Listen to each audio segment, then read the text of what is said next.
with those contractors listed on the larger citywide contract. We did have 2 contracts, if you recall, last fall that was awarded as part of the initial EPA funding, because that was given, the city received those funds first. So those were 2 contracts with Meeks Construction, and they're listed as contract 1 and contract 2 towards the bottom of the table. L.E. Barber completed Smith Court, and that total was 200. That awarded contract was 206,000, and we did that last awarded that I think about this time last year for completion in the spring. The Cornwell corrosion study was completed, and with the same funding that was required as part of the EPA funding dollars. And then actually the city purchased as part of the project some water meters to replace as part of the large contract. So that was able still to be applied to the grant funding when a meter needed to be changed out as part of the lead services. It was required as per how the contract documents were written that the contractors would be supplied those meters from the city, and then they would get an install cost for those. So that kind of breaks out a little bit more detail from the first page, showing that out of the $36 million that has been awarded, there has been it has gone through $30 million and just over 600,000 to those contractors.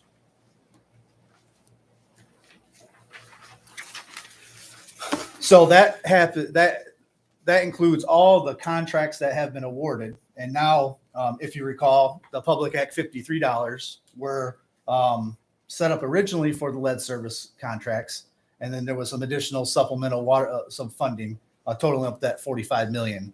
So this is a breakdown of how that fund was prepared by the state. If you recall, the lead service replacement funds were just over $18 million. That was on the first 2 pages.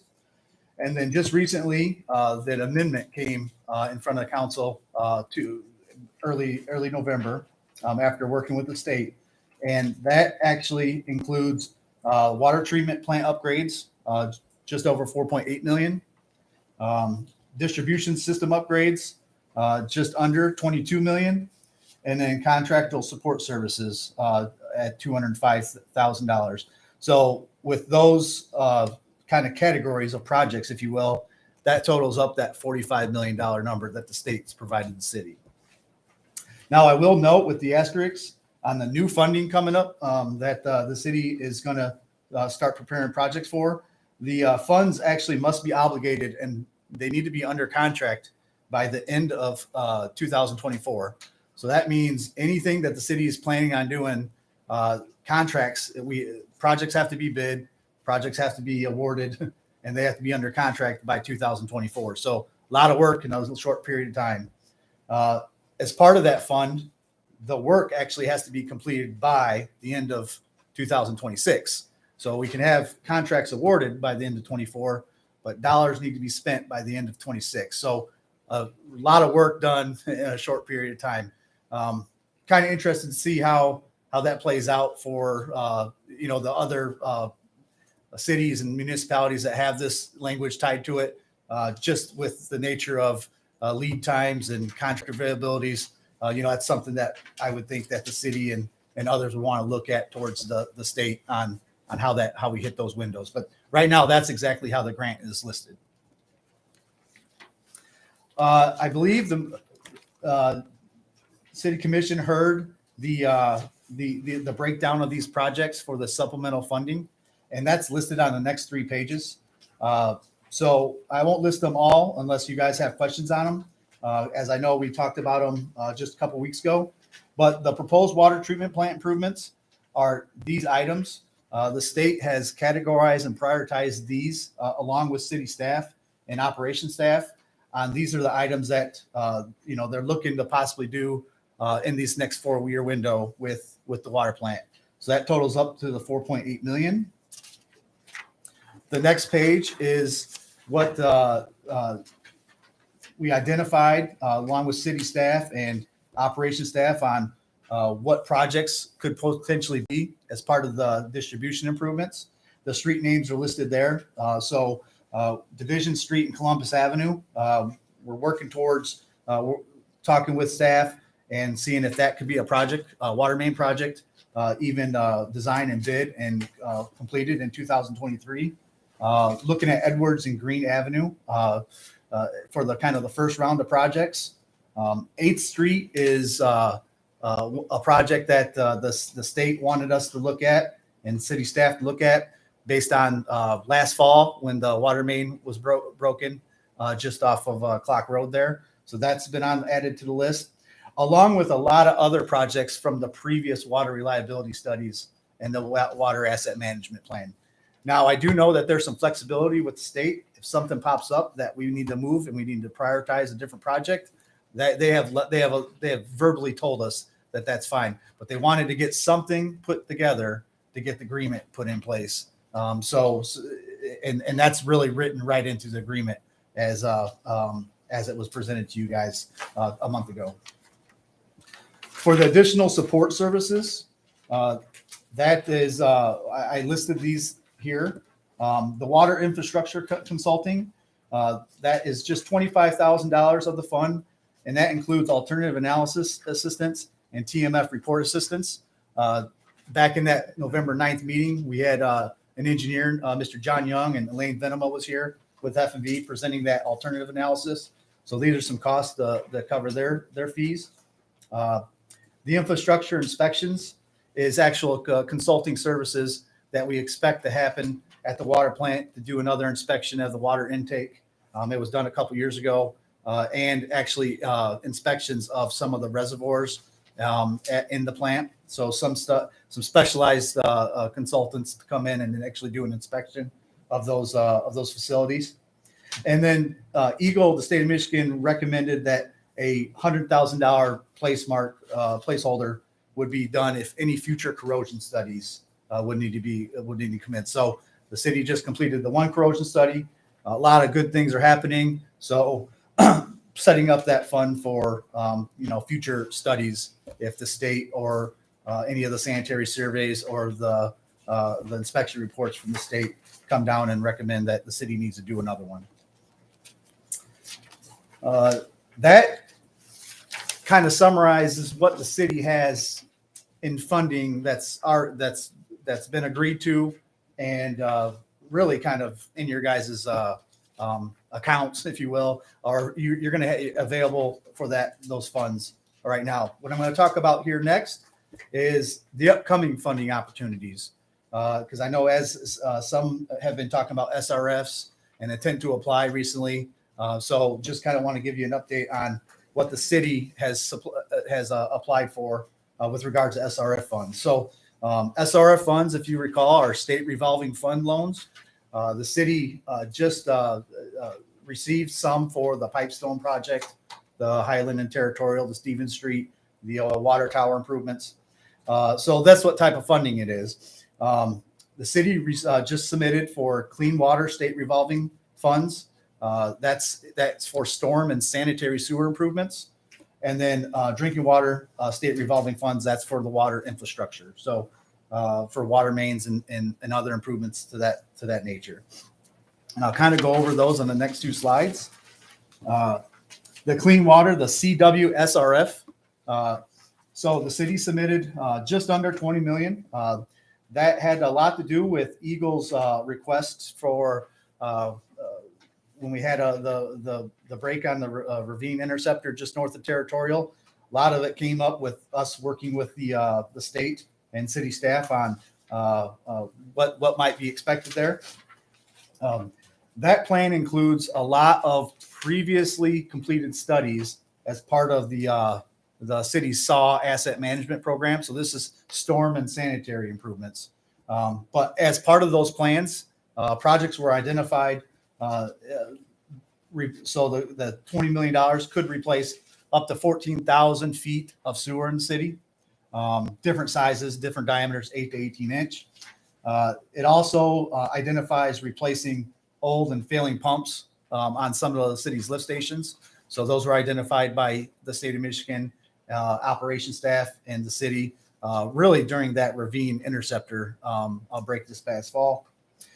As part of this fund, it also includes funding to do additional cleaning and sewer televising of city sewers, and to update and revisit the city's sanitary asset management plan. So, excuse me, the city ended up improving a lot of the funds that were utilities identified as previous studies on Pipestone and Highland and Territorial and Benton and those projects. So now those come off the list, and you can look at the possible of the next set of projects on the sanitary sewer. Now, something to note on the CW SRF and the SRF funding in general, we are seeking principal forgiveness, or basically loan forgiveness, disadvantaged communities. The fund, excuse me, changed quite a bit from last year, where they have changed some of the language of having significantly overburdened communities, disadvantaged communities, and that we anticipate potential more funding to be available that's through grant. We are checking with them because SRF is a loan program. So even last week, so much funding applications were put into the state based on the money that the governor has prepared and put out there. So we're looking and seeing how much possible this would be grant, because obviously that would be advantageous to the city of not raising rates and everything else. They did say at the webinar that the applicants need to be required to be able to be bonded. So we are working with Mr. Williams, his group, and figuring out exactly what that might end up looking like. Now, these projects here that have been applied for, this $20 million, requires a project plan. So our office has done them before. I did one for the Booker funding, where we would come to you with a list of projects and kind of summarize on how much money the city could be getting, and how much loans, if there is any, and how much grants we would be looking for. But we are starting those conversations just now with Eagle staff on how much that is, because it really kind of will really paint the picture of what the city might want to do as part of the project plan. So these projects are all projects that are definitely in need with sewer improvements, and we concentrated on a lot of water, and now we're looking at the storm and sanitary improvements. Lastly, the last project that the intent to apply was done by the city is another request for water funding. So this would be this would be projects that were identified that were not funded as part of the PA $53.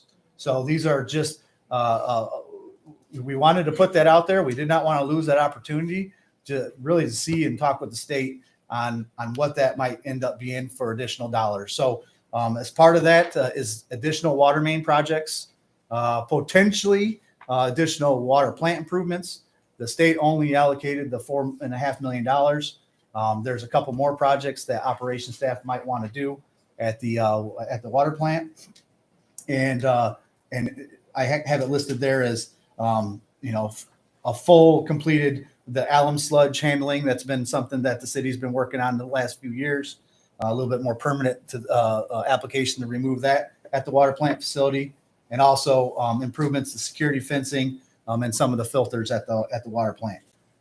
Same deal with this one. We're looking and talking with Eagle staff on what the city might be getting as part of a grant versus a loan. So those are definitely some things that we want to find out for the city, and then the city can make a decision on how we might want to go after this additional funding. But the water funding would be in addition to the funds that the city already has received that has to be spent by the end of 2026. So, but these require a project plan and an update, and that's really the next steps on preparing those plans for state representatives. There's a lot there, but that's what I have, and I guess I can open up to any questions.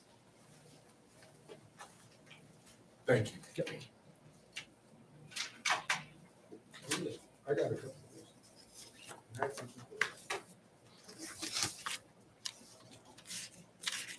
Chair recognizes Commissioner Adams. Thank you.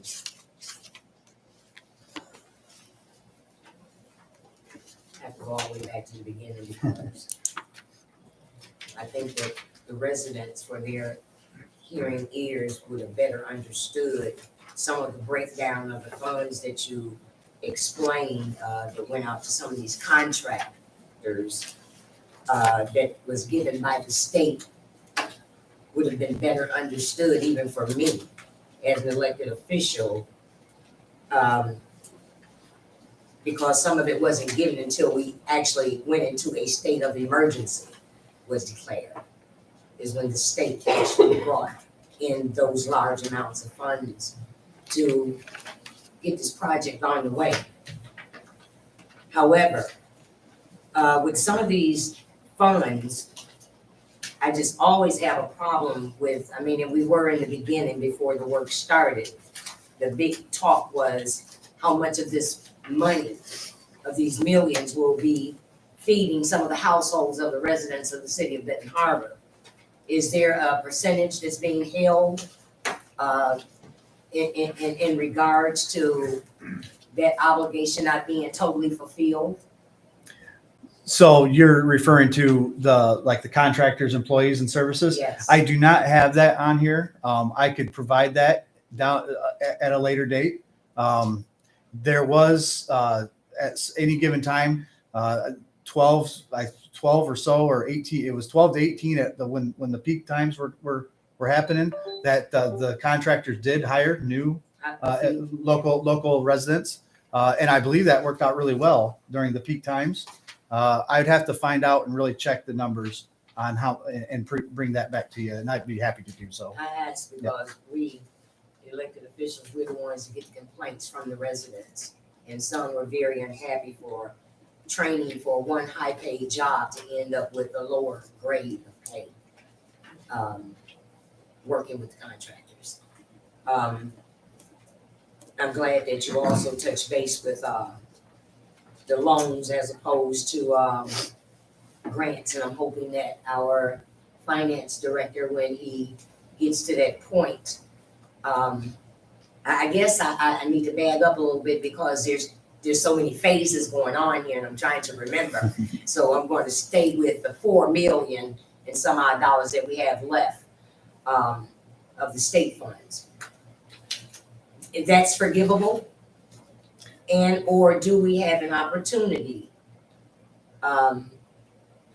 to look at it as a form of a loan or a bond, and is it renegotiable in the form of refinancing for a lower interest rate? And I asked the same question for those other funds that are coming up. I remember being on some calls speaking directly with EPA, wanting to know straight from the top what it means for my community and its residents as it relates to refinancing, knowing that it's a distressed city, all of that, all of the below, above, for Benton Harbor residents to keep incurring a cost that they really can't afford. So I'm hoping that we are just looking at all of that, and we haven't really gotten to the part yet about the options that we've been given, which would cause the residents of Benton Harbor to incur a cost that they can't afford. Is that renegotiable? Commissioner, this When, that was just a question I just threw out there, and I'll let him presentation answer is what regarding he can. the Yes. summary of the Exactly. lead service line project, not to get off. I just wanted to Right, but I leave still that want to question keep with it. his mind, so, Right, but when he he's not comes back the person to answer that. okay, thank you, sir.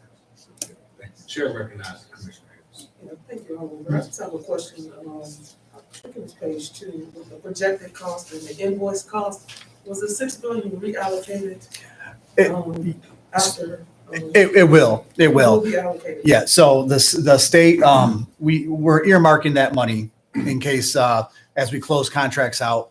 And I don't know if some of you, you may be aware, we're at the last few percentage of trying to get, replace the lead services. So if there's something that pops up, it's not going to be $6 million worth, but that is exactly what that fund's for. That needs to go back and get reallocated for additional water replacement work. So additional distribution improvements, hydrants, valves, everything that the city has been asking Eagle for. That's what that funding's for. Doesn't go to the contractors. It's reallocated to the city for additional improvements. So I'm on that one, 6 million, was there a little bit more than 6 million, or was that just that? It'll be a little less than 6 million because we haven't closed out the contracts right now. Some of these you'll see they're just running under, Yeah. but that's kind of what we spent through the end of October. And in our terms, is what we call, we balance the contract out. So the contractor doesn't get paid his entire amount. It's the work that he completed. So yes, you'll have a amount left that will go right back into the additional water improvements. Yep. Thank you. Chairman recognizes Commissioner Edwards, second ward. Thank you, Honorable Chair. Just one small question. The unfunded PA project, are those projects can be, I know they have to be large. They have to serve the public, water related. For instance, I'll give you an example. If we wanted the fountain fixed at Morton Park, does that qualify? It's probably a stretch. Yeah, it probably is. It really would require distribution improvements and not cosmetic fixes to the water fountain might not apply to it. But the state has allowed a lot of flexibility in that, where if we're doing a project where a water main is being replaced, they are allowing some sanitary and some storm sewer improvements on that same street. So that they have put that in their flexibility on that grant. If you actually read the grant agreement, it says and additional utility work. Gotcha. So yeah, but cosmetic and replacing the fountain, that probably is it's probably a tough sell. Yeah. Could you speak to, I know Commissioner Adams, I don't know if you took notes on some of the things that she had mentioned. Was there anything you wanted to speak to that before we? Yeah, the last question about Was it the last? we talked about the residents, and then you mentioned I kind of lost my 10%. Yeah, 10%.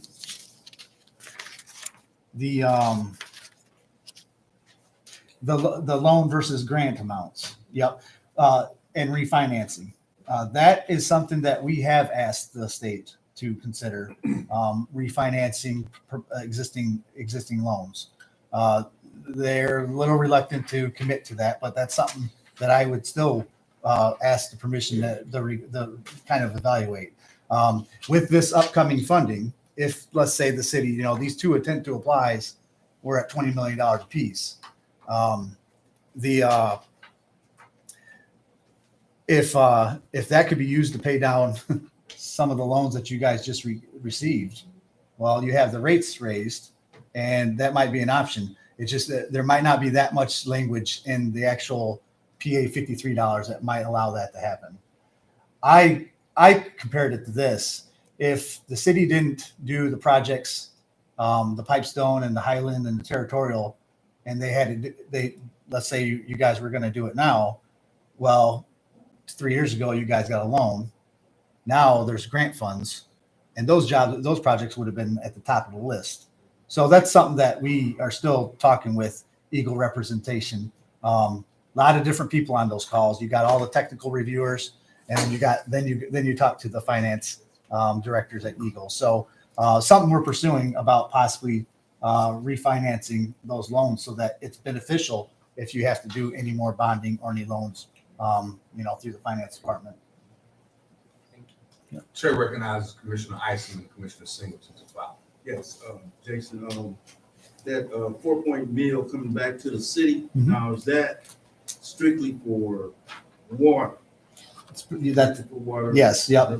If you kind of think about it, the PA 53 funds was $45 million. Mhm. They just allocated the lead service to start with, but on the back end is additional water improvements. So whatever you don't spend on the lead services just gets put into what their allocation are for additional water improvements. There's a Yep. time frame you have to have it spent. That one, I'm not sure on. I don't think it's anything later than that 2026 number with the other. I think it's tied into 2026. Yeah, it's part of the PA 53 fund. So it's the same thing where everything's got to be under contract by the end of 24 and then spent by 26. Yeah, so after all the lead lines replacement and all that, will you, Adam Morris, start looking for projects to do something with the? Yeah, and some of them are listed already. Yeah. Okay. Yeah, so, and those were done by previous reports. We haven't done anything, new study, there's going to be a water asset study that the city is going to be required to submit to Eagle in March. And they're being updated after all the good improvements happened a couple years ago. So if we need to shift gears on one of those projects, you got the flexibility to do so. There you go. Jason, if like 2026, then if all this is able to make it, our water system and plant would be in pretty good shape. It would cover all this deficiencies that Eagle has prepared and put through there. And if you follow the projects that are listed on this funding for now, it covers about 2/3 of what's on the current sanitary survey.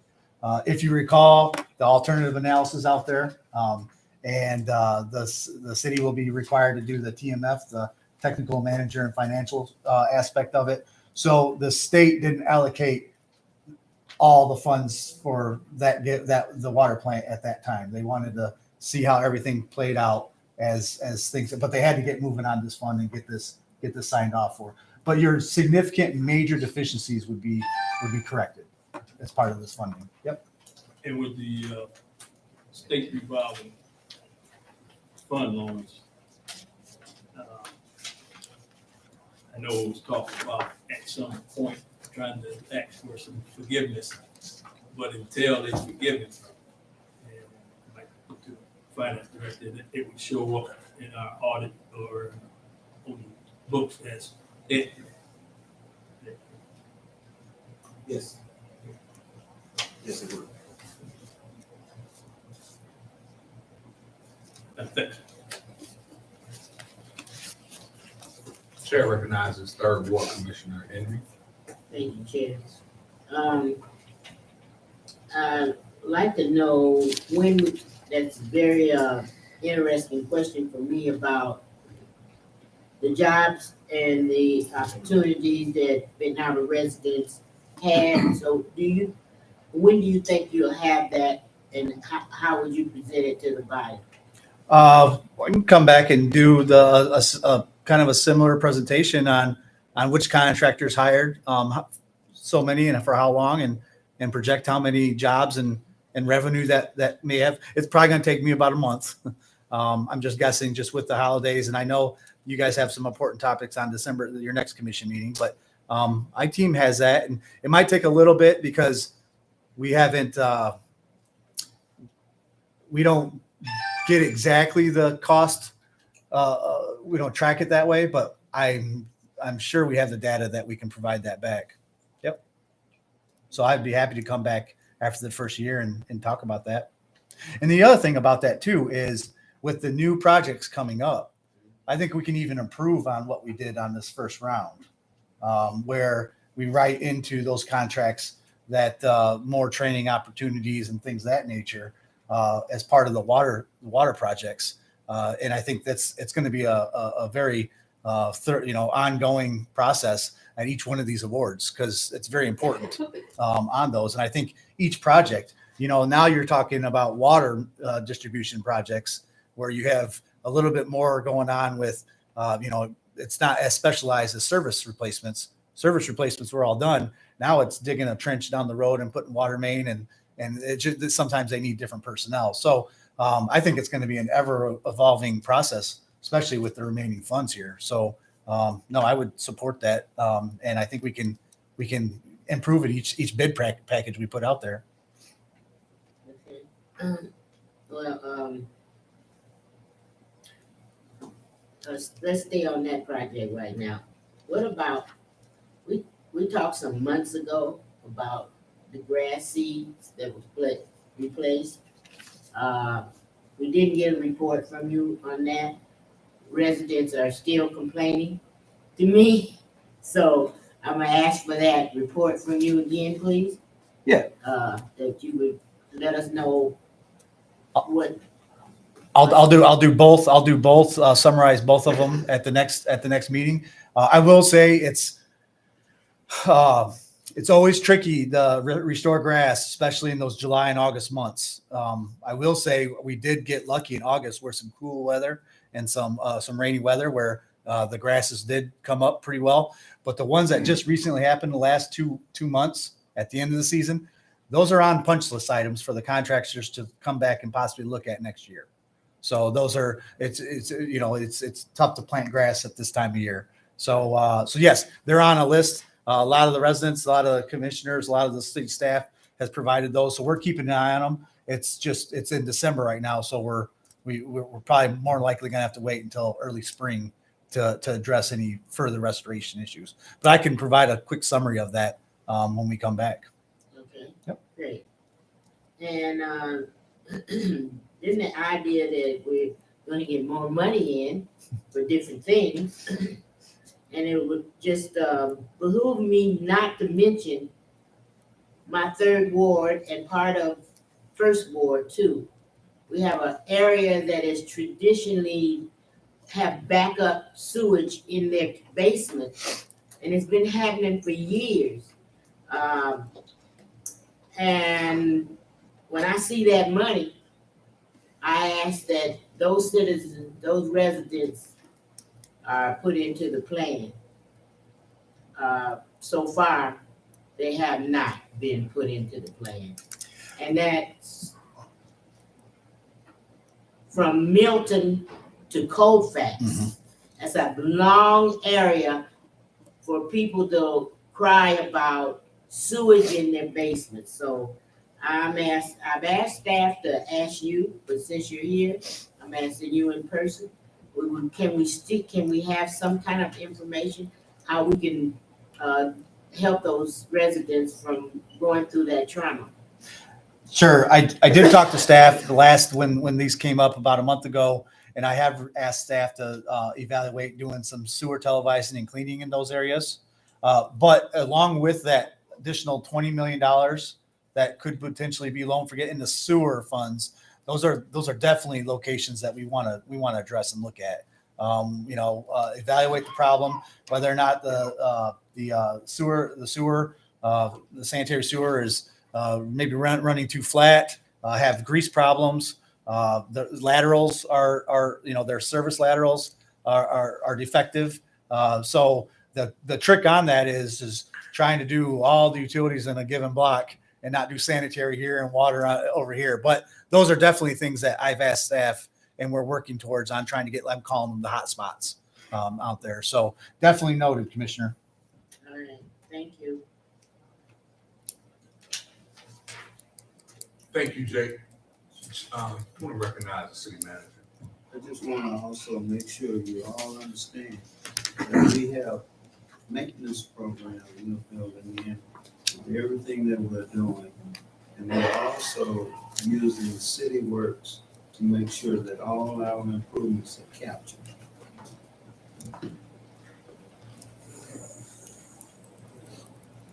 Commissioner Adams? Thank you. Just lastly,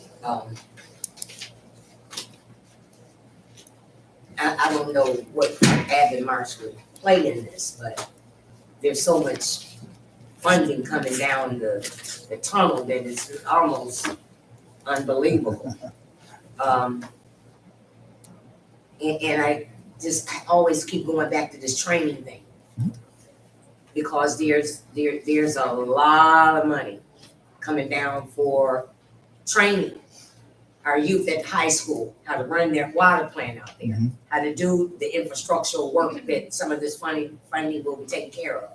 There's a lot of funding coming down from brownfield that's going to help with that endeavor with training.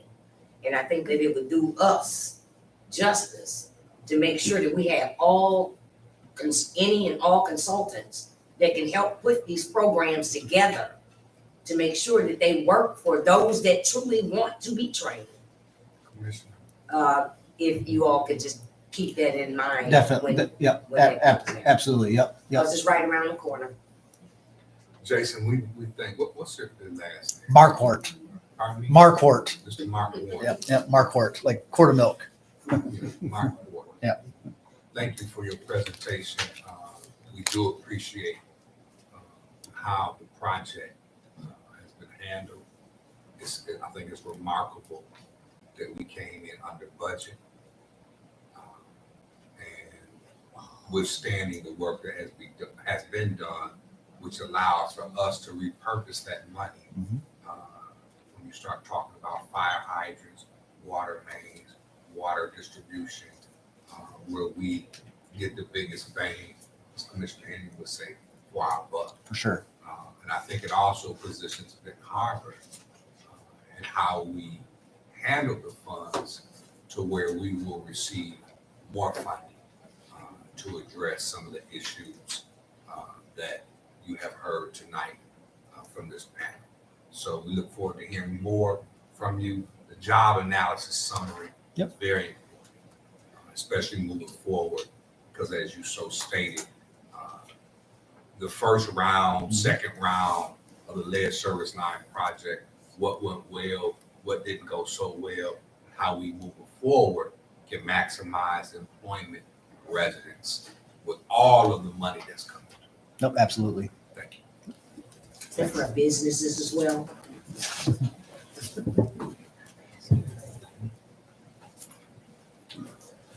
Unless there's objection, we have the Hall Park presentation to follow. Can we have the truncated version and come back to the Park and Recreation Committee? See. Is that fine, Commissioner? Yes.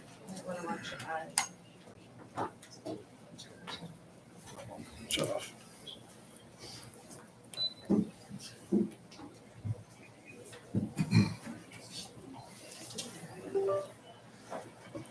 Oh, sorry. That one.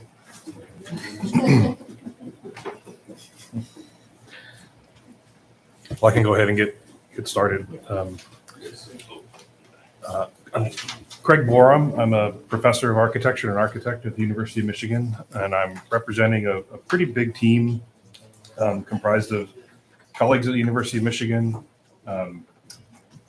Eagle, the Office of the Great Lakes, Southwest Michigan Planning Commission, EPA, Technical Assistance of Brownfields. It's a big group that's been working button here, in support of the resolution that you passed over a year ago now for the prioritization and revitalization of Ox Creek and Hall Park. Tonight, we're just going to talk about Hall Park because we have a grant opportunity that we're trying to get a submission in for, and just wanted to update you on the conceptual framework and a kind of draft plan.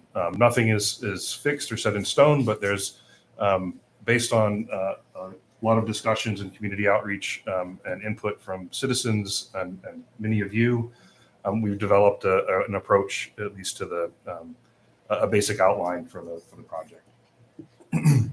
You probably know all of this, but Hall Park, this is a map. You can see in the detail the site of Hall Park. It's right along Ox Creek.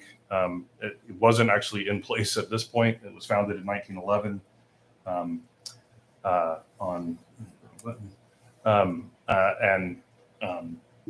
Established in 1911. This is, I think, the first photograph we could find of the park. It's you're looking at the hillside, I believe, on the east side of the park. A small pavilion, a trail down to the park, and you can see some benches scattered in the park. This is Hall Park roughly today. Just to give you a kind of quick view, the picnic area here. You're looking down toward the creek there. Sorry, it's a little jerky. Basketball courts, which are in a pretty rough state. And then in the distance, the baseball field, which also is pretty deteriorated. Just a couple more views. A ramp that comes down from Hall Street down into the park, which is part of our first phase of restoration. We want to make this, make sure that there's accessibility coming down in the park along that hillside. As you know, it's a pretty steep grade. But there's that existing kind of grade and retaining walls, stone retaining walls that take you down to the playing field and over to the picnic area. Also, what you can see there is the Armory, or the former Bobo Brazil Community Center. I'll speak to that in just a minute. Basketball court here with some seating, and then the baseball field. You can see the shape of it and the traces of it, but certainly needs some work. Also through the park, there are a number of structures, historic structures, stone stairs, small little gathering areas and kind of overlooks.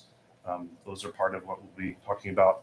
And also the current problems of flooding from Ox Creek that has damaged the baseball fields and the whole lower basin of the park.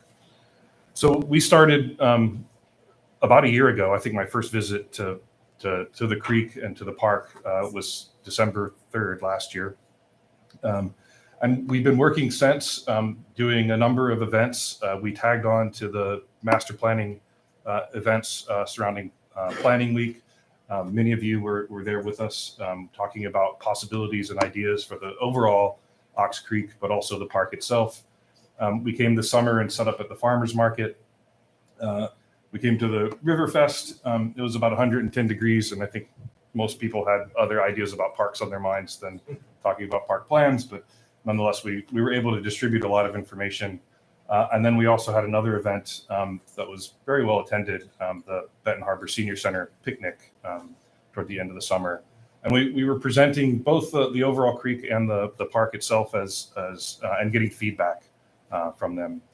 We've circulated, I think, over 400 postcards that have information on them, but also links to a website and survey that we distributed.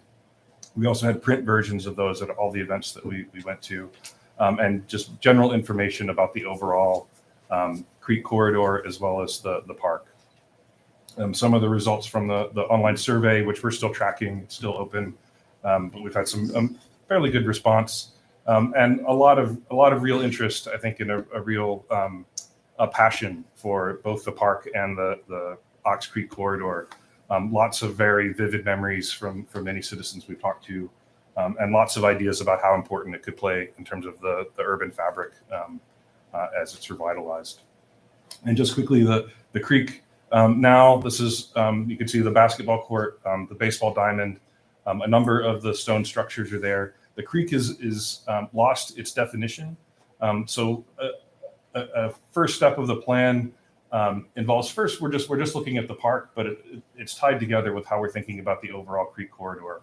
But again, today we'll just kind of focus on the park. And the SMART grant that we're after is a $1 million non-matching grant. We think we'll be very competitive for. The outline of what will be included in that is first some restorations at the just of the overall landscape, removing rubbish, upkeep of the landscape, taking out dead and invasive species of trees and plants. We plan to replace and expand the basketball courts to 2 full courts with more permanent seating. At the end of that, a permanent stage. Right now, there's a temporary one that's built. We'd like to formalize that and then use the area and the seating around the basketball court to consolidate efforts there. And then a public restroom pavilion, which we're seeking other funding for that, but we're hoping that would be part of this first phase, but it wouldn't come from the grant, the SPARK grant. We're establishing an accessible and paved walking circuit around the park. As part of that, we'll be restoring 3 of the stone stairs in the park, making them accessible, walkable, and safe. And then we'll be adding an accessible parking lot just off of High Street or Highland, just at the north end of the park. And that'll tie together with a continuous loop that circuits the park. In future phases, so that's what will be covered in this grant. In future phases, we'll be restoring the baseball field, improving seating and fencing. We'll be adding the potential of a children's playground. We'll connect the trails and the park together, the trail in the park, as well as a larger connection to the Ox Creek non-motorized trail, which is part of what we're also studying as a separate but related project. And we'll connect all of those with accessible ramps coming all the way up from High Street and the neighborhoods to the west side, be able to come down through the creek, cross it into the park with a fully accessible route down that hillside. And then providing additional parking on the west bank of the creek along Highland as the facilities start to be restored and more activity coming. And then the last bit, and these are probably further out, across Highland, the thought of expanding and incorporating both the Armory as a community center, revitalized community center, and youth center that would be a kind of extension together into the park. And then on the other side of the creek, along that side on the Michigan Gas utility site, a skating rink and splash pads and other recreational opportunities, which we think could happen there. I think I'm hitting the wrong button. I'm going backwards now. Sorry. And then just a view of the creek now. You can see the relationship of the creek to the park, the landscape of the creek, which is expanded due to increased sedimentation and flooding and flashiness that's happening. But then a kind of final just image just as a hopeful and possible future, both along the trail, but also to the park and the creek together as a important new landscape, revitalized landscape for the city. I think that's the last slide.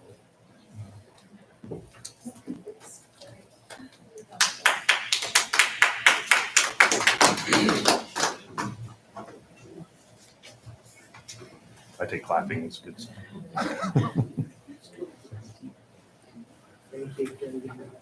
Thanks. Thank you for the presentation.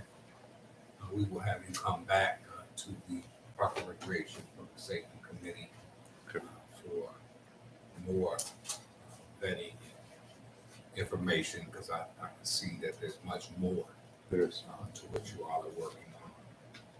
With that, I think it's a great start.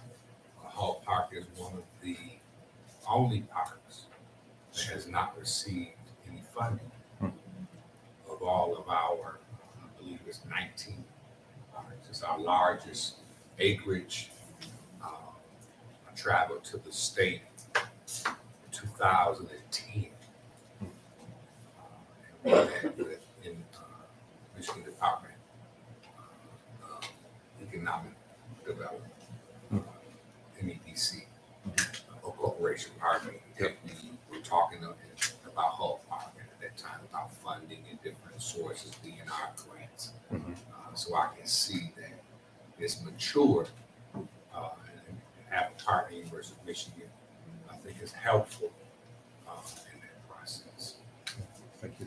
Chair recognizes Commissioner. Thank you. I just want to remind everybody how the census, the largest population of our population is children. I didn't see too many things that you were offering in Hall Park. Hall Park was a place that we, from the projects, grew up in, and we could walk to Hall Park and have a lot of play. I don't see that with what you're offering right now. And I would like for you to go back and reevaluate all of those residents under 18 that have nothing to do now. And so we have to look for things for them to do: baseball, basketball. That's older kids, adult stuff. So and I definitely would like to see you did the research and got input from residents and stakeholders and other people. I would definitely like to see that because I wasn't always involved in it, and I would like to see your outcome of that. I do want to recognize the fourth ward commissioner, which Hall Park is, and resides in her ward, Commissioner Clark Griffin. Thank you. I would like to see, I know we talked that the master plan was June or July, and we talked about basketball, of course, I see that, but I also talked about baseball diamonds and playground for the kids. And you said potentially that's gonna, for the kids, you said potential playground equipment, you know? We have it located there on the plan. It's Okay, just not in the first round of funding. and then also the baseball diamond, you said it eventually is coming. What are we talking about eventually, like years, what are we talking about? Hopefully quickly. It's just we have this grant that we're pursuing now that only has a limited amount of funding, and based on Adam Marsh's analysis of each of the components, we tried to assemble a kind of priority list of things that would fit and kind of meet that target. Okay, but So we talking about $1 million grant, so I would like to see, the kids' playground take preference, the diamond field, you talked about skating ring, armory, some of those can take preference to some of that other stuff that's going on. It's a great idea, but it's still, like Commissioner Henry said, it's not things in there for, especially the smaller kids. And that is a park, and a family park, the oldest park and the historical park. So I would like some of that to take preference over some of the other things that's going on. Okay. Thank you. Chair recognizes Commissioner Adams. Thank you. Wow, I mean, I grew up right there on Ross Street. Moved over to Thrasher. You could just step at the steps and look around, look straight across and holler, come home. Sit and watch the House of Davis play ball with the park just lit. 11:30, 12 o'clock at night. You could just hear it throughout the whole community. I think it's sad and very unfortunate that our children today don't know how to get a box in the wintertime when it snows and when mom or dad can't afford a sled to take it to the park and, you know, take a chance on running into a tree. But yeah, you get a straight shot, you have fun. You know, some of it is our imagination. So as we think long-term on recreational things, I think that it being such a beautiful wooded, healed area. Actually, I lived in two twin houses that we could come out our back door and we had a big old rope with a tire on it and swing out and come back in. That was fun. yeah, I'll bet. It doesn't exist anymore and the landscape is deteriorating. But to put something up like that from maybe Ross Street to where there's some type of skiing slope, recreational, something to generate a few dollars. Just thinking long-term and outside of the box of how to reawaken the imagination and have fun at the same time. And as the fourth ward commissioner mentioned, we had games and stuff. It was a house that had restrooms and the games were kept there. And of course, there were attendants that attended to the park to make sure that everything was put away nicely after the children ate and what have you. Those type of things can happen again, and it's going to take funding, and I'm aware of that. And I'll keep my eyes and ears open if I come across anything. Of course, I always share it. But I'm hopeful. I'm hopeful, and this is a start. I just like to be more engaged. Yeah. So I can try to reawaken some excitement in some others. Thank you. Chair recognizes Commissioner Edwards. Thank you, Honorable Chair.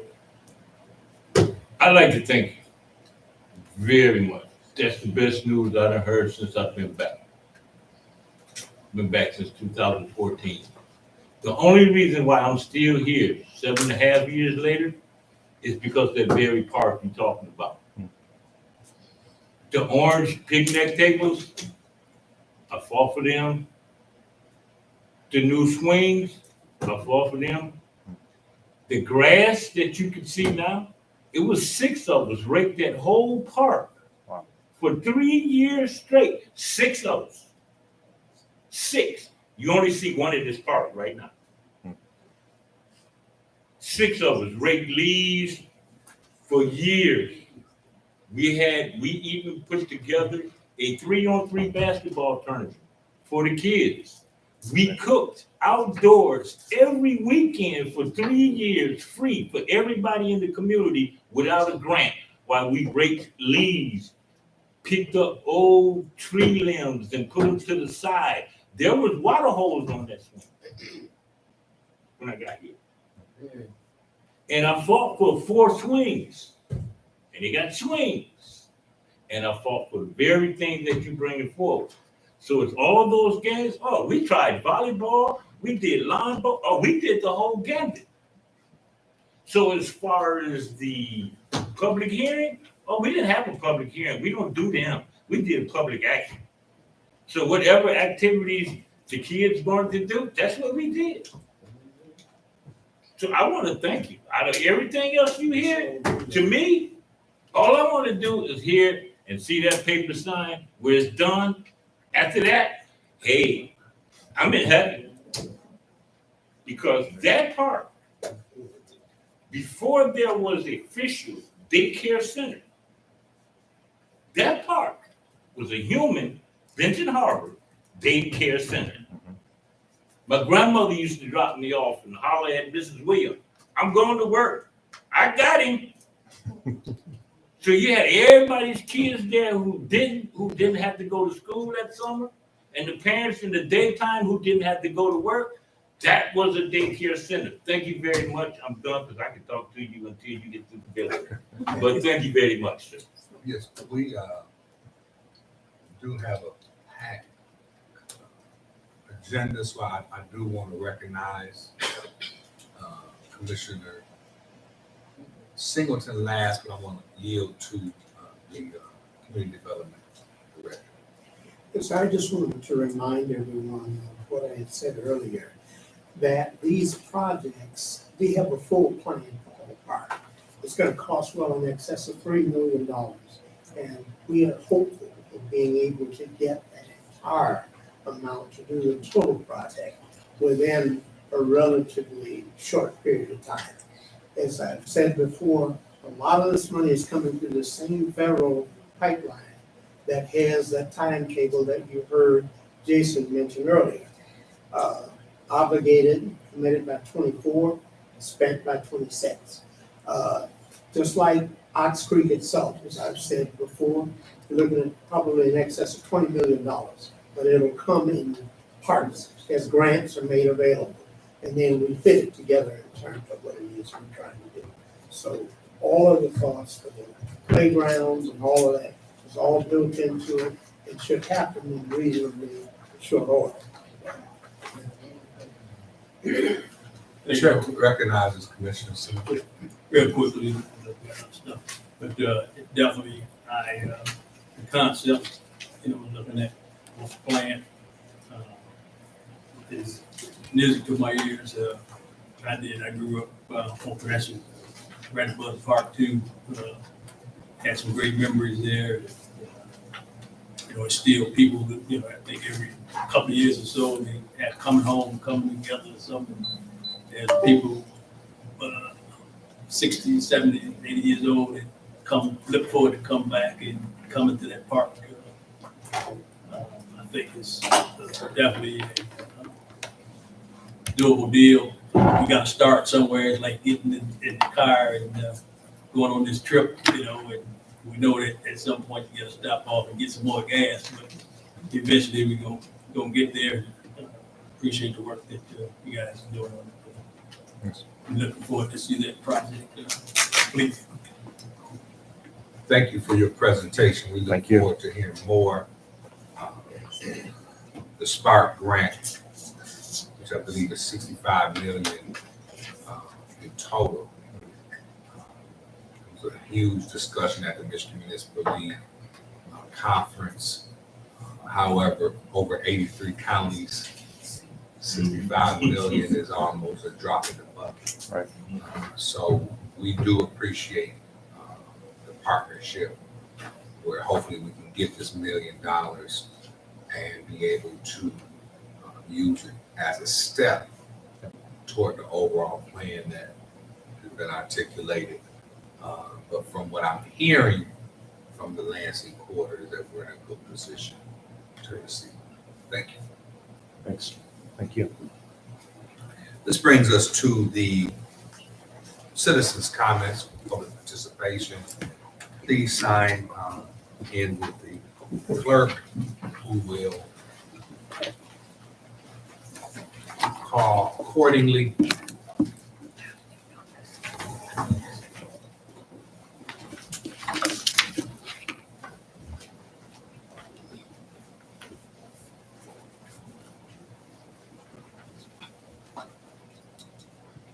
Yvonne Isom? Yvonne Isom?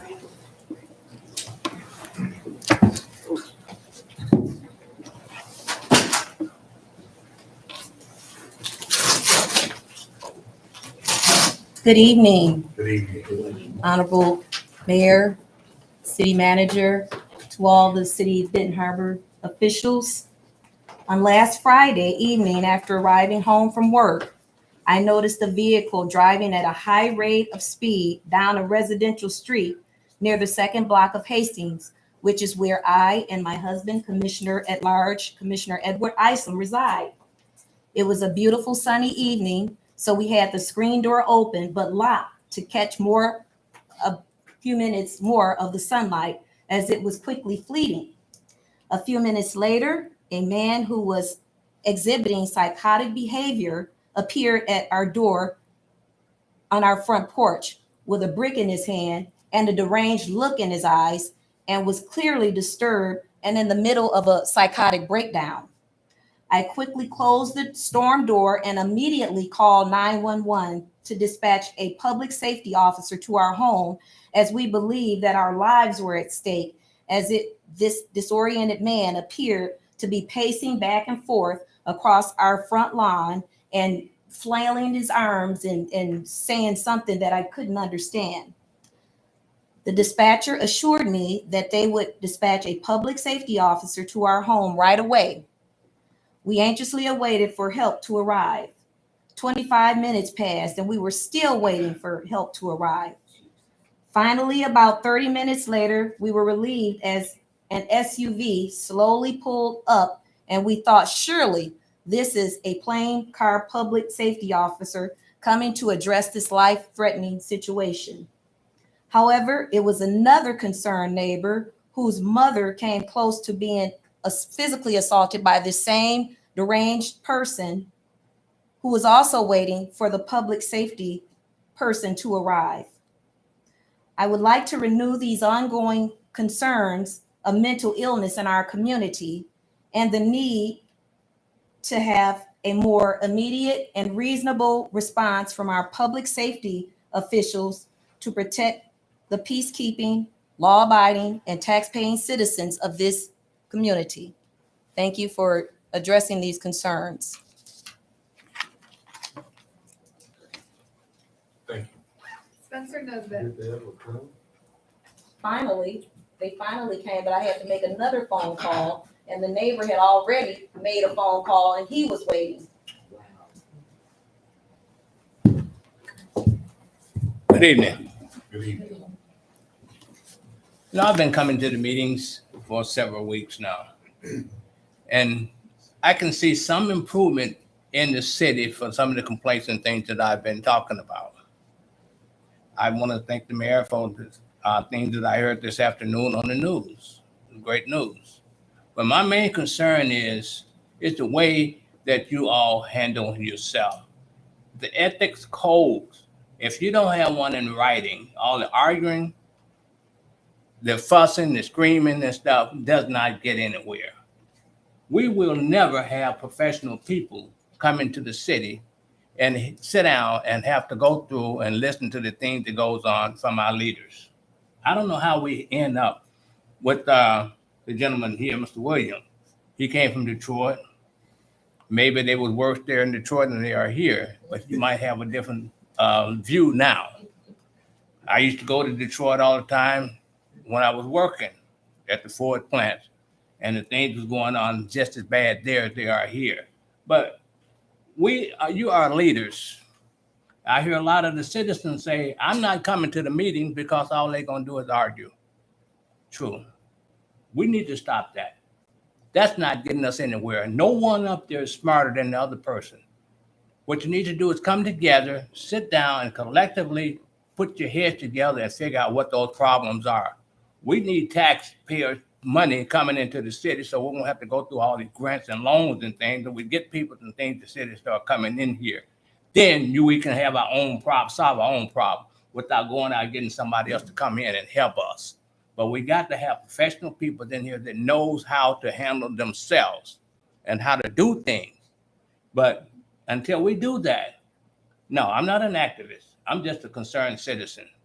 I've been here for over 50 years, retired and done a lot of things, had my own business here in the city. It went under. So I'm asking you to please look at yourself and stop doing the things that you're doing.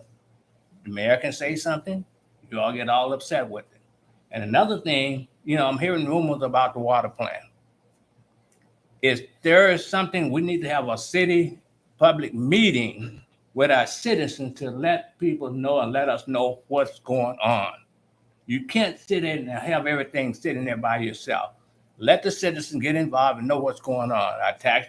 Our water bills are going up. So let's come together, work together collectively, and make ourselves grow and look like we know what we're doing if we don't. Thank you.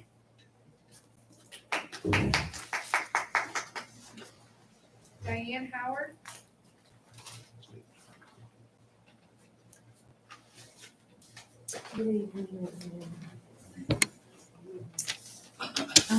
Okay.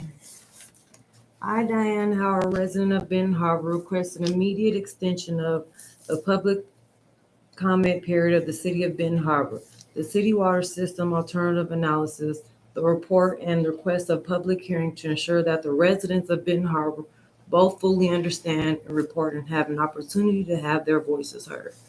Given the very tight deadlines, it is important that the city of Benton Harbor extend the public comment period by at least 30 days to January 2nd, 2023, to give the public time to review, understand, and provide meaningful comments, both written and oral on the report. The short 30 days review period chosen by the city, including Thanksgiving holiday, ultimately reducing the amount of available time for the review and respond to the 156-page report. The city failed to reschedule a public meeting to explain the contents of this complex and lengthy report. The proposed comment period and comments process do not provide sufficient notice or opportunity for the public to understand, let alone meaningfully comment on the report. Sadly, this approach is consistent with the city's past process of failing to provide the residents of Benton Harbor with accurate and up-to-date information about the quality of their water and the potential future of their water system. Indeed, we understand that as of November 2022, city officials are currently telling residents that the water is safe to drink, when in fact filters are still required for a minimum of 6 months to ensure that the drinking water is free from lead contamination. I am requesting additional information related to the public water system, existing debt, and corresponding cost calculations. Similar to the lack of transparency of the public comment period and process, there is a lack of transparency regarding the cost estimates in Table ES-1 in the report. Table ES-1 promises on a certain amount of debt that the city claims to have, yet the information is not in the report. This is the key information. I strongly recommend and report alternative 1A because it ensures that the city maintains power over the system and keeping the system in the community. 2, does not rely on contracting employees. 3, ensures that the system is eligible. The Benton Harbor system is eligible for so many grants, including the federal infrastructure funding. Benton Harbor will very likely qualify as a disadvantaged community. The residents of Benton Harbor should not be paying any water bills at this time. And I want to thank Reverend Pickney. Thank you. Brandon Williams.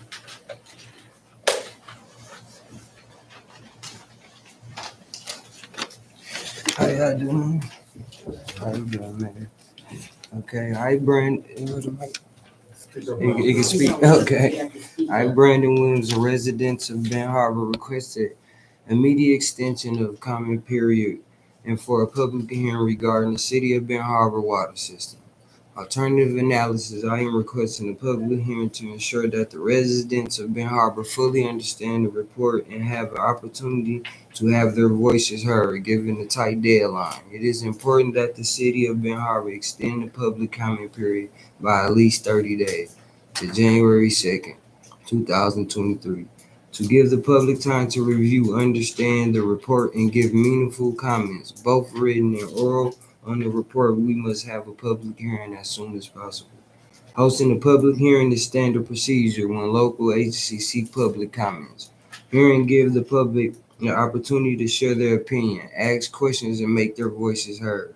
They enable comments to be submitted in both oral and written format. Not all residents may have the time to or technology to submit a formal written comment and may instead choose to give comments orally on the record.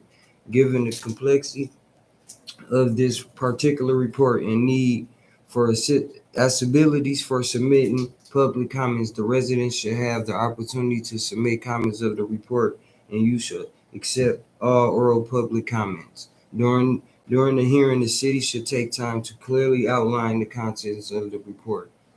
These public comments should become part of the record of comments that the city is required to review and address.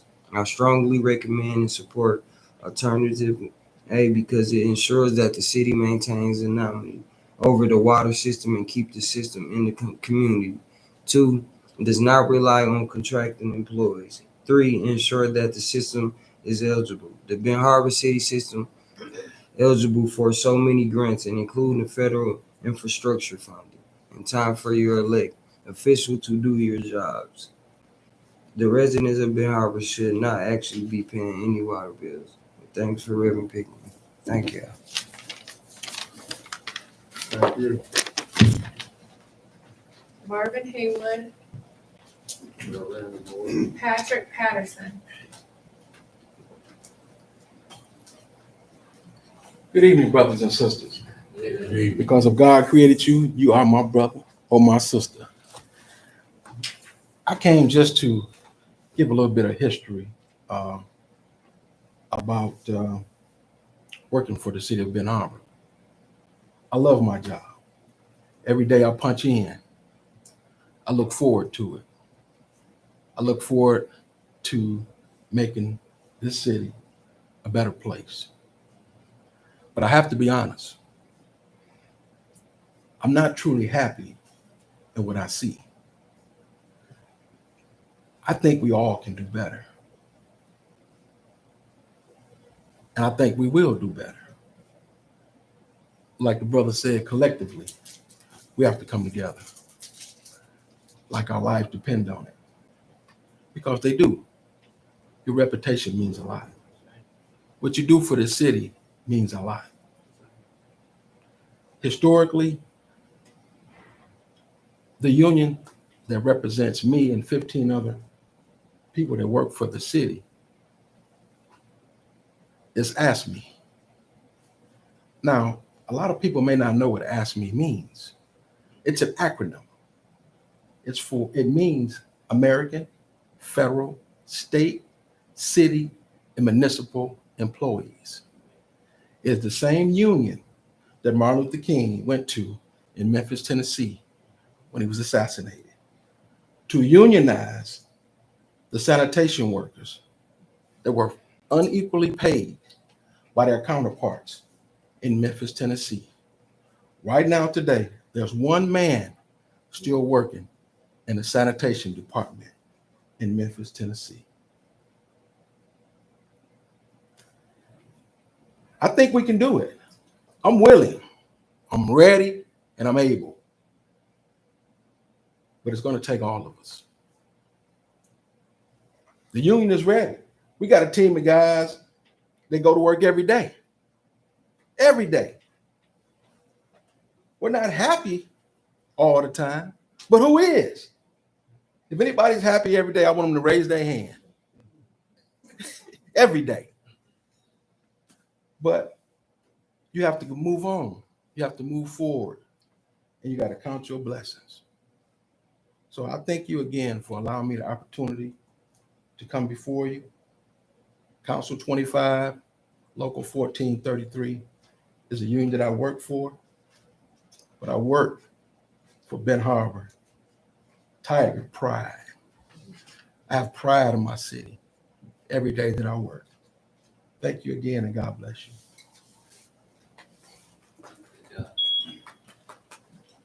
Miguel Clark.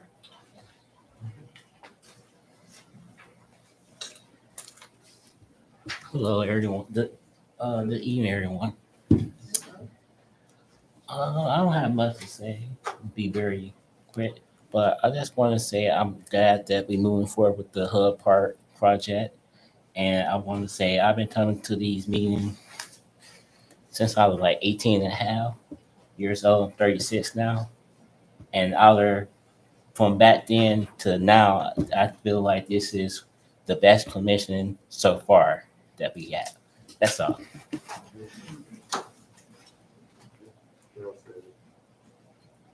No more comments. Thank you.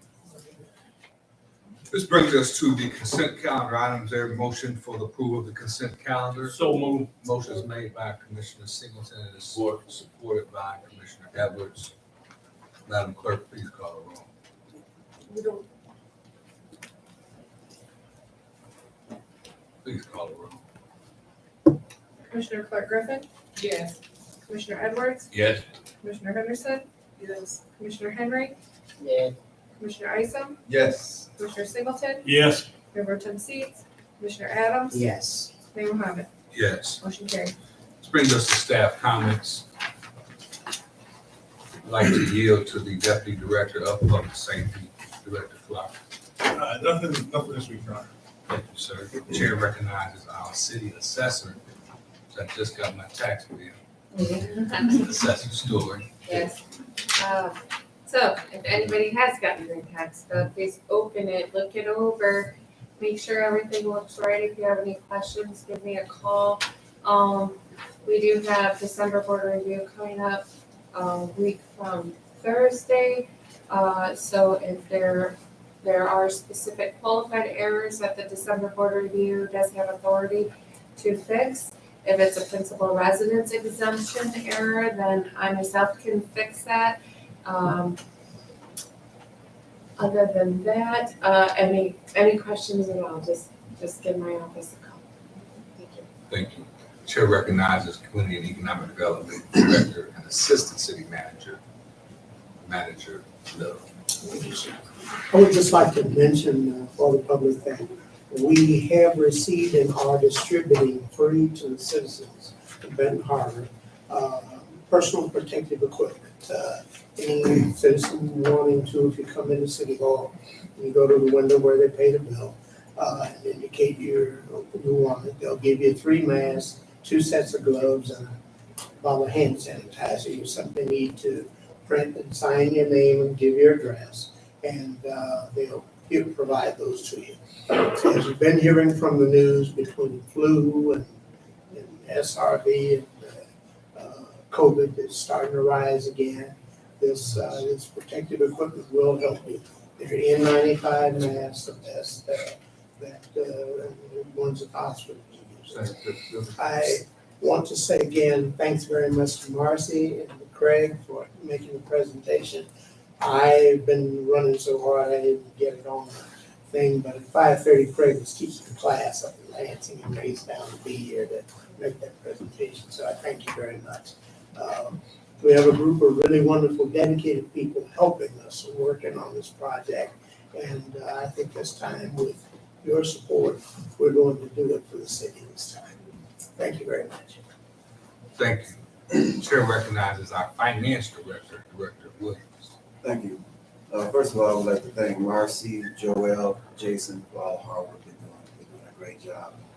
And I wanted to touch on what Commissioner Singleton was mentioning about the state revolving fund and that we would be at debt. I didn't want to go into too much detail. However, if we do incur that debt, whether it's long-term or short-term, I would personally capitalize that interest on that debt, so it would be considered an asset. So it's not all doom and gloom. It's something that would go on the balance sheet versus on the income statement, which would be an expense, but on the balance sheet, we would have it as an asset. So, thank you. Thank you, Director Williams. Chair recognizes the city clerk. I have no report today. Chair recognizes our city manager. Thank you, Mr. Mayor, Commission, audience. I want to double Mr. Little for thanking Craig and Marcy. Not only are they showing up here tonight, but we are in these meetings, 2 or 3 times a week now? And they are out here, and I really appreciate them. And also I want to appreciate Jason. You asked a couple of weeks ago for information about the details on the loans and grants. And we were preparing for this already, so it was right in our wheelhouse. And Jason put together this wonderful presentation, and I hope that you all got clarity. If you have any questions, please let us know. Thank you, Mr. Manager. Chair recognizes Commissioner Clark Griffin. I'd like to thank everybody for coming. And I just want to say what is perceived as argument is not always an argument. The mayor, the chair, oftentimes tries to overlook some of us.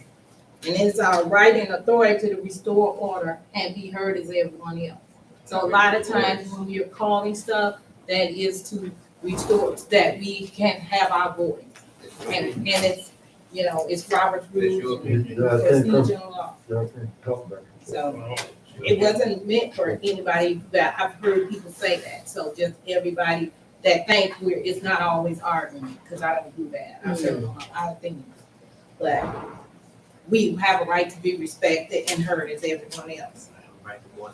Also, as far as on the 4th ward, update of what's going on in the 4th ward.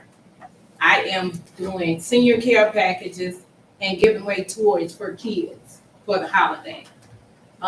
Mostly funded by me, but some of my good friends in my church. So I have been kind of keeping it quiet, but our next meeting, it'll be already done. It'll be done before Christmas. So I just want to bless some 4th ward residents, especially the seniors who seem to get left out a lot, and the kids. So, thank you. Have a good night.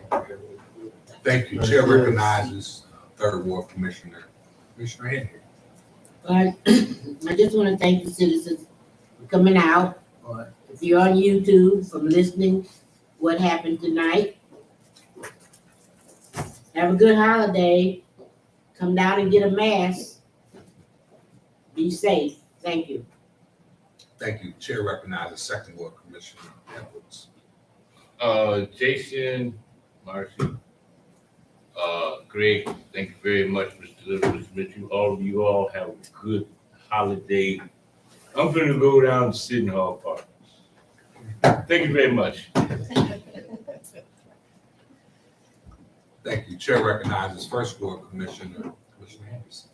Thank you. I'd like to thank all the residents and everyone that came out, all of the presentations, every citizen that made a comment. It's definitely worthy of hearing, and just thank you all for all of the hard work that's happening in the community. Benton Harbor again is on the move, and so it's due to a lot of the hard work that's been done by the people in this room. So thank you all. Have a great evening. Thank you. Chair recognizes the Commissioner at Large, Commissioner Adams. Thank you. We thank the residents for taking time out of your busy schedule. coming out to see how your local government is functioning or not. Sometimes it works and sometimes it doesn't. Everybody ain't gonna like everybody. Everybody ain't gonna get along with everybody, but it's not about each individual person. It's about taking care of the business of this community as a whole and making sure that things function for us all. I was reminded when I heard the gentleman say something about all they do down there is argue. I remember 23 years ago, the residents told me to come down here and see what all of it was about. I didn't anticipate on coming down and getting involved to where I'd have to be voicing mine loud as anybody else's. And sometimes you have to do that to be heard. As for professionalism, I'm a professional licensed cosmetologist. I never saw getting involved in government in my reign of life along my journey. But sometimes it takes whomsoever will to step up and make a decision for us all.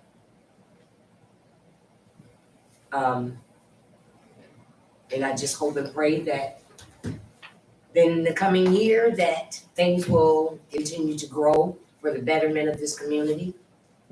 And just wish everybody happy holidays and stay safe. Thank you. Chair recognizes Commissioner at Large Isom. Thank you, Honorable Mayor. I'd like to thank everyone for coming out tonight. Good meeting tonight. Thank you for all the presentations and updates from Marcy and Craig about Hull Park. It's a great project.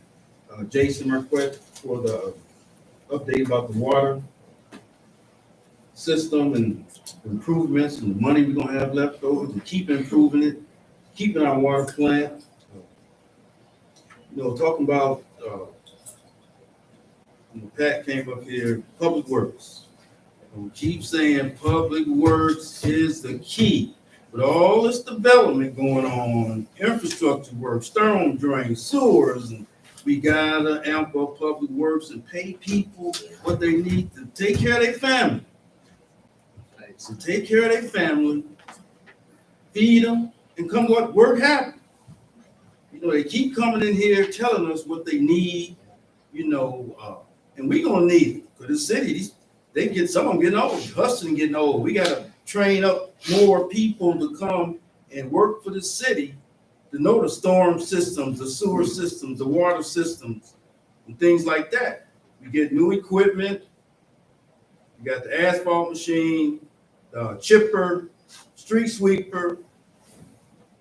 Something else we got. The dump trucks, the garbage trucks, all this new equipment that need to be maintained on a regular basis.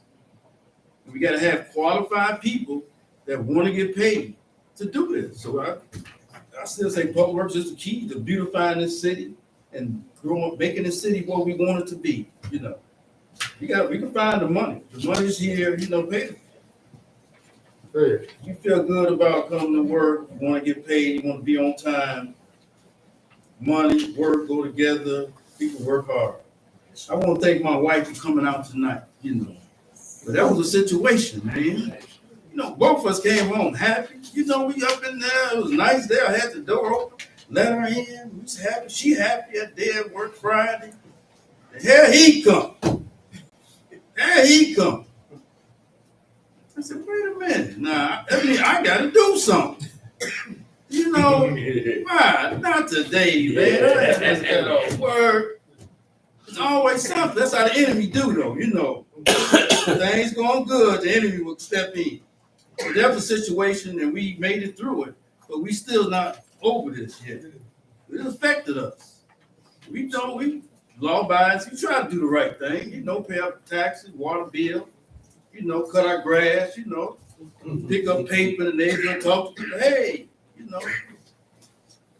But that's life. We got to deal with it. But I just want to thank her for just staying. She stayed.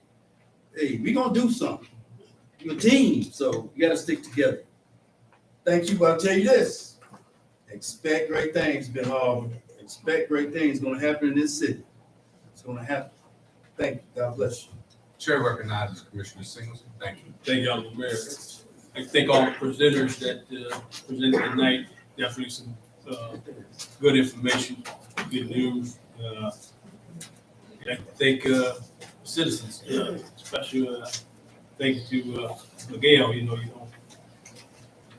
in this position, you don't hear a lot of kudos. You know, and, so when you do get one, you know, thank you. I want to be like the. What they say it was 10 lepers, only one came back and say thank you. I want to be that one to say thank you. But public safety, I heard the complaint, situation Commissioner Ice and his wife experienced, and just earlier, well, a few days ago, me and the deputy director were talking about dispatch. A lot of times, calls don't get to our department. We use what they call central dispatch. During my time, we had a dispatch center here in Benton Harbor. It was more personal, but with the central dispatch, there's some, and I had to be honest, there's some cracks in that system. Hopefully it get addressed.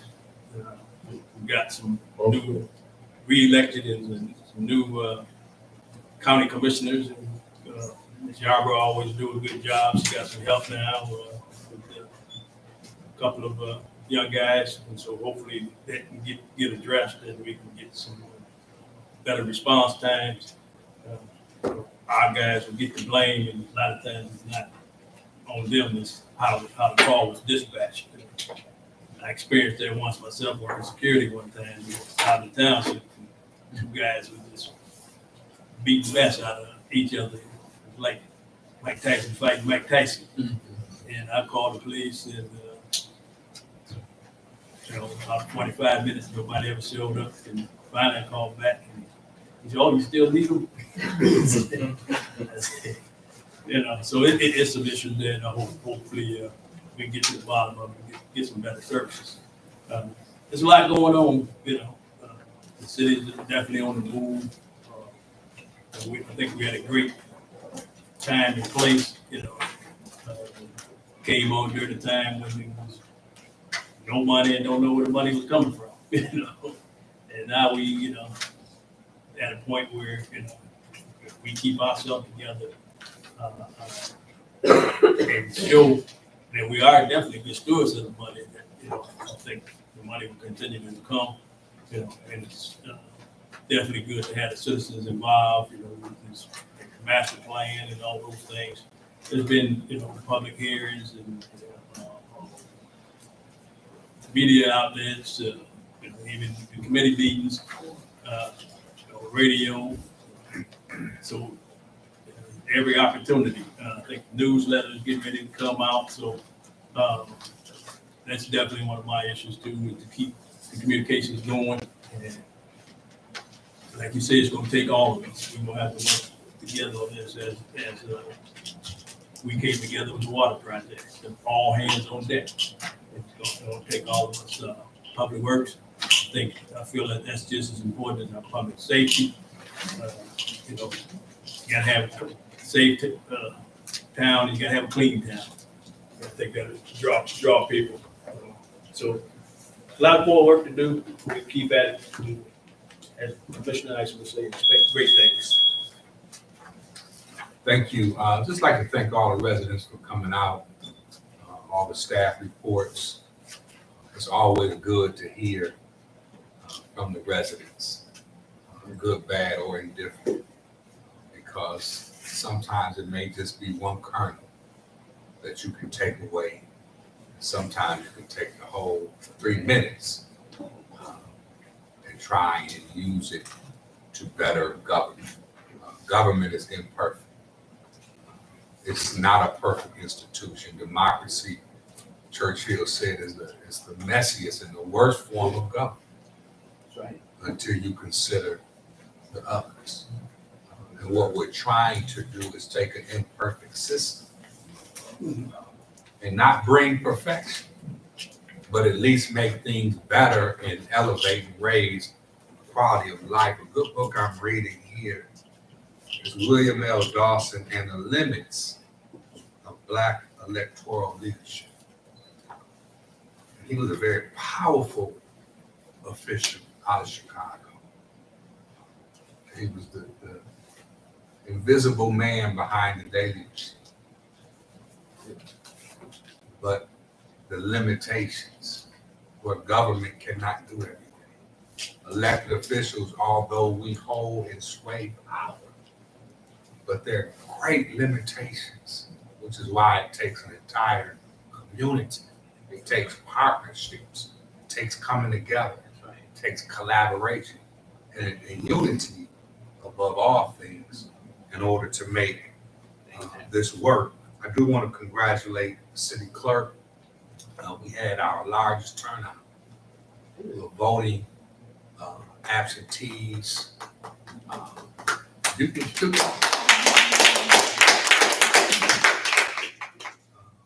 and that's very important. All of the development that we see going on, the money that's coming in, the studies that's taking place, the improvements. It's no one person. It's a collective body and group and staff that's working together. And I do agree, the biggest room is the room for so we all can do better. Hopefully, as we close out 2022, we can reflect on what we should have done, could have done, and what we'll be able to do moving forward. I want to read something here. It says, the Negro vote in the North is already of some importance. It could become of much greater importance were it more wisely used. As the educational level of the Negro people is being raised, and as the northward migration is continuing, it might become the instrument by which the Negroes can increasingly use the machinery of federal legislation and administration to tear down the walls of discrimination. And that's Gunnar Myrtle. So voting power is good, but our unity is better. And I would just ask that we take that idea and think about that as we leave out, because individually, we can only do so much. But when we bond and come together, it's nothing that we won't be able to do for our residents in this community. So thank you. God bless you. We do have a closed session, which is a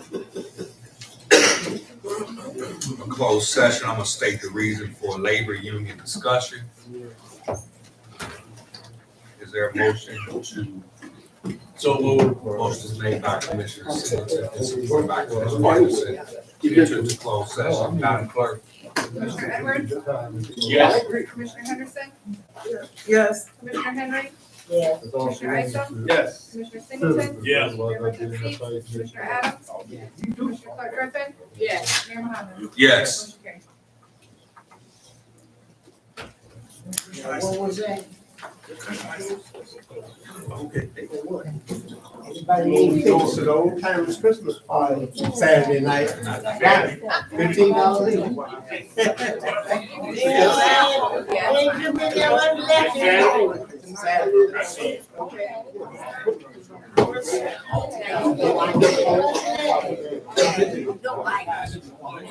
Yeah.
In returning out of recess from the closed session for labor union discussion, there is no action to be taken.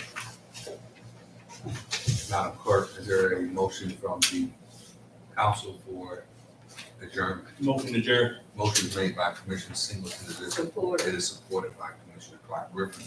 Madam Clerk. Commissioner Adams, Commissioner Clark Griffin, Yes. Commissioner Edwards, Yes. Commissioner Henderson, Yes. Commissioner Henry, Yes. Commissioner Isom, Yes. Commissioner Singleton. Yes. Mayor Pro Tem Mayor Mohammed. Yes. Motion carried.